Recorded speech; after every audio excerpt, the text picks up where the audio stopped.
Hello everyone, it's Spud here, and in today's video I want to talk with you fun folks about the class ranking system in Battlefield 1. And I want to say that this video does contain speculation. This was essentially me and some of my friends talking about this and why they did it in such a weird way. So I might be wrong in what they're trying to do here, but yeah, either way I want to talk to you because it's just a very weird way to do a ranking system in my opinion. Now, much like in Battlefield 4, Battlefield 1 has a ranking system separate from player levels, where essentially each class is its own unique level that gives you a different level of gear within that class. The system is tried and true, meaning the more you play with one class, the more options become available to you with said class. In Battlefield 4, the class progression was very linear in nature. Essentially, with every new unlock, it just moves the amount of XP you need to earn with that class up before you get your next one. Every time you completed that tier, you'd be rewarded with a shiny new gadget or gun. But that isn't the case in Battlefield 1. No, in Battlefield 1, you're rewarded for the first 3 class levels, and whole chunks of 3 to 5 weapons are unlocked for purchase with war bonds, rather than one that's ready for immediate use. And here is the problem, however. After the first 3 levels, you have everything but one gun and one pistol available for purchase with that class. And if you want to get access to those last 2, you need to grind out an additional 7 levels before you can even purchase them. That's right, there are 7 whole class levels that get you nothing at all, other than putting a higher number next to your class. And this seems tremendously strange to me, and honestly, a waste of progression space. Why not just have 4 class levels then, with the last one taking just as long to reach? I had a discussion with some friends, and we came to the conclusion that the DLC was probably meant to introduce weaponry into these intermediate level brackets. But that just still seems like such a waste to me, because most hardcore Battlefield players will have these class 10 weapons unlocked long before the first DLC drops.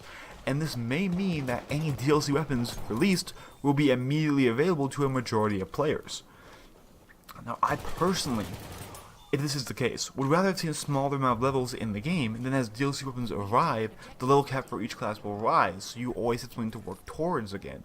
You know, essentially, as they drop a new set of weapons, you go from having, say, 4 class levels to 7, then from 7 to 10, something like that.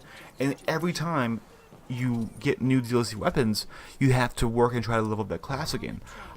I think that would add not only longevity to the game, but also stop essentially people who do buy the DLC from instantly having things that are not available to those who don't have the DLC. I feel this would have been a much better system, but even if they aren't going to fill the intermediate levels with DLC weapons, I don't know why they are even there. Perhaps in the earlier build of the game, they had an unlock system more along the lines of Battlefield 4, where every level unlocked one weapon, but that might not have worked with their new weapon variant system, so they scrapped it in favor of this new really strange system and just didn't take out the levels in between. I don't know.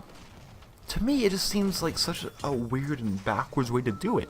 Why have 7 levels that do nothing for you? I mean, do they up your chance of getting a battle pack drop if you get one in the middle of the game, or do they do anything at all? Honestly, it feels like this is left over from development, and they just never went around to changing it. But yeah, anyways guys, that's all I have to say in today's video. Kind of a short one, I know, I'm sorry, but hey, if you liked the video, please hit the like button down below. If you like me and the content I produce, please hit that subscribe button. And tell me what you think. Do you think that Battlefield 1 is a really weird way of unlocking weapons, or are you fine with it, and you think I'm looking way too deep into it? Anyways guys, hope you all have a great day, and I'll see you guys all in my next video. Bye-bye.